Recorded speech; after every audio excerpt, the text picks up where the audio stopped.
What is up? Welcome to another episode of Thinking Out Loud. But this is a special episode because we are here in the Gaylord Palms in Orlando, Florida, at the RELA Asset Protection Conference.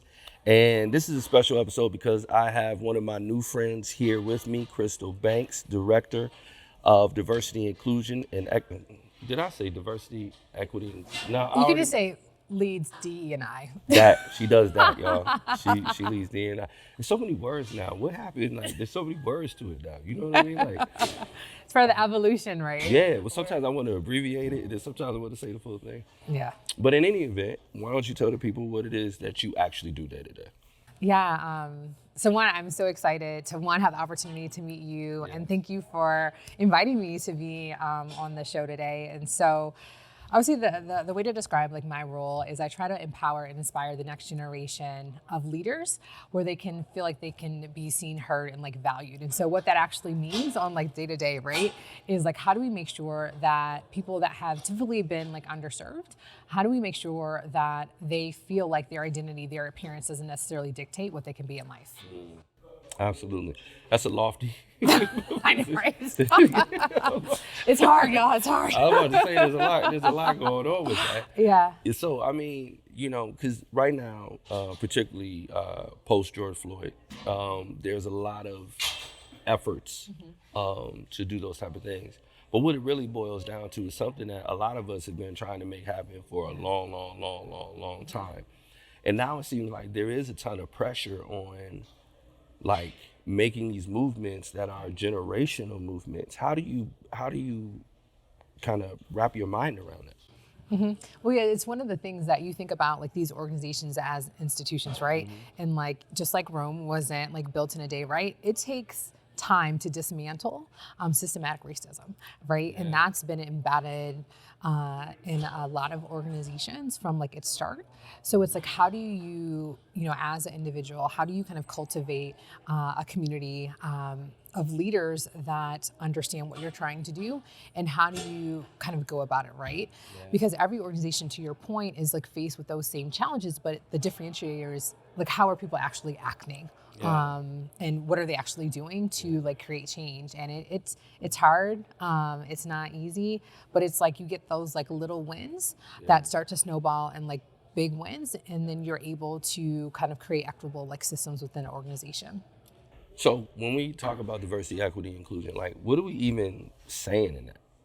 I mean, when we think about diversity, there's so many seen diversities, so many unseen diversities, all the way to diversity of thought. How do you find yourself really being able to have a tent big enough to fit virtually everyone in it, at the same time dealing with people who are, disproportionately affected by certain policies or realities and things of that nature? So I would say a couple different things. So one, I think it's really just kind of setting a tone of language for understanding. So everyone is kind of talking about the same thing, if you will. So there's not this apples to apples, like this is kind of, as an organization, this is how we're like thinking about it. So I think, that's number one. And number two, one of the things that we did at Ulta Beauty is we actually introduced what we call the diversity wheel. And so it recognizes there's 36 different dimensions of diversity. So a lot of times when people hear like diversity, they automatically go to like gender, right? Or they go to race and ethnicity. But again, there's like 36 different dimensions. So what we try to do in our program and training is speak to those different dimensions. So it's not just about race, it's not just about gender, it's really about what makes us all unique and special. Absolutely. So in today's age, where this is such a big conversation, it also comes with a lot of scrutiny around these initiatives. And naturally, because they are recent in many instances, there comes some cynicism, there comes some suspicion. How do you navigate that piece of it as you try to build these type of things that people can trust and believe, but they have a lot of reasons not to? Yeah, you hit the nail on the head on that one. I feel like that was like a loaded question. So one is you have to give people like a reason to believe, to like your point, right? Because it doesn't matter how many, things you sponsor or what the press release that the company released, if people aren't experiencing that within your organization, it's kind of smoke and mirrors, like, right? So it's really important for, as an organization, people being able to understand, like, what do you stand for? And then more importantly, how are you living those like values on like a daily basis? So whether you're using the platform or your CEO or leveraging, your social media platform, like, what stands are you taking? And are you doing it from an opportunistic perspective, or is this really just like who you are as an organization? Yeah. Well, that's a tough line, because one of the things we talk about is doing good is good business. Yep. And we actually want organizations to be in the business of doing good, right? Yep. And that naturally, if people are incentivized, they'll repeat the behavior, most likely. And so we want people to be incentivized to do good, right? Because good benefits people, and there's a return to that. But there's always that point where it feels icky, where it feels like, again, people are taking advantage. And that is also something that historically has happened. How do you toe that line? How do you toe that balance? Because again, you should get a return out of it, right? If you're taking care of the customer base in the way that your competitors are, it only makes sense that you get the return of having those customers engage with you. So how do you balance that, whether it be optically or internally, that kind of piece of it?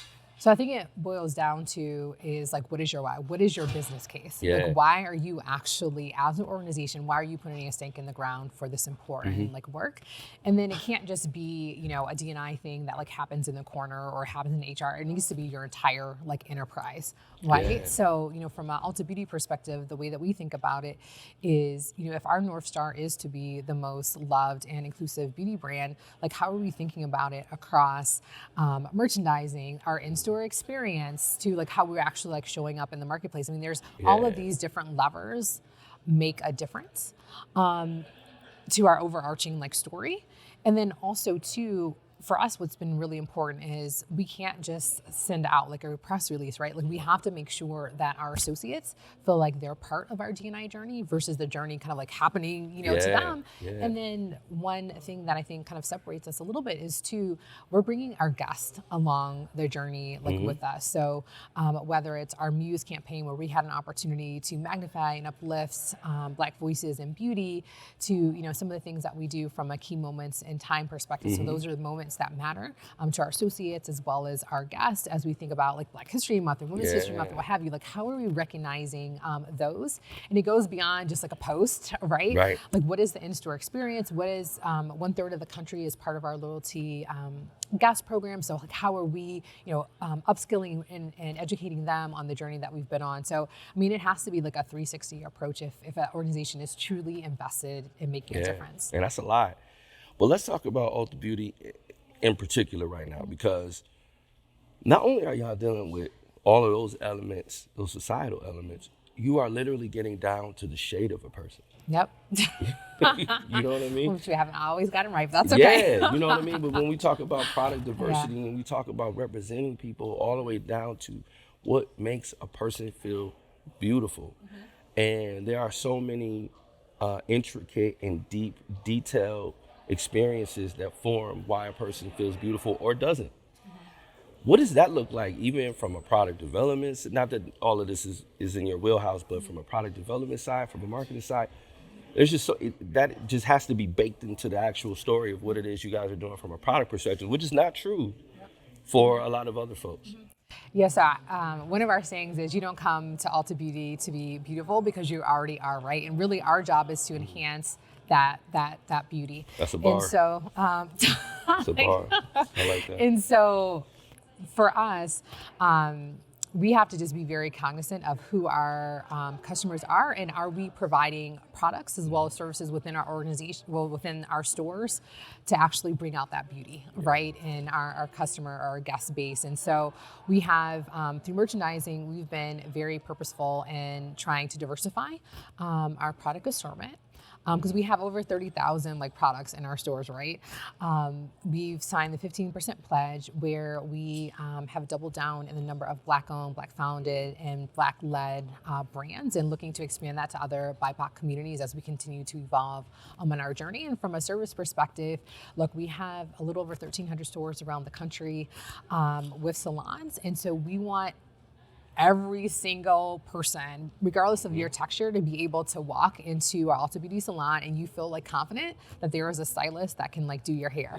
And so that, that's because I mean, particularly, I identify as a African American woman. I mean, we don't play with our hair. No, like it not at needs to all. be like on like point. And so we are being very intentional. Like, how do we like upskill our stylists to not only be able to do like texture hair, but like, how do you talk about it? Like, what is the nomenclature, right? Like, how do you kind of respect someone's like texture and have that consulting type conversation to make sure that your guest feels comfortable with you like doing their hair. Yeah, can't be like, oh, your hair's nappy. You know what I mean? Yep, Like, that's not a part of the training. You know what I'm saying? Like, it's real, and people understand like this stuff runs deep, like mother-daughter relationship. Like somebody legit might have a hot comb from the 20s. Yep.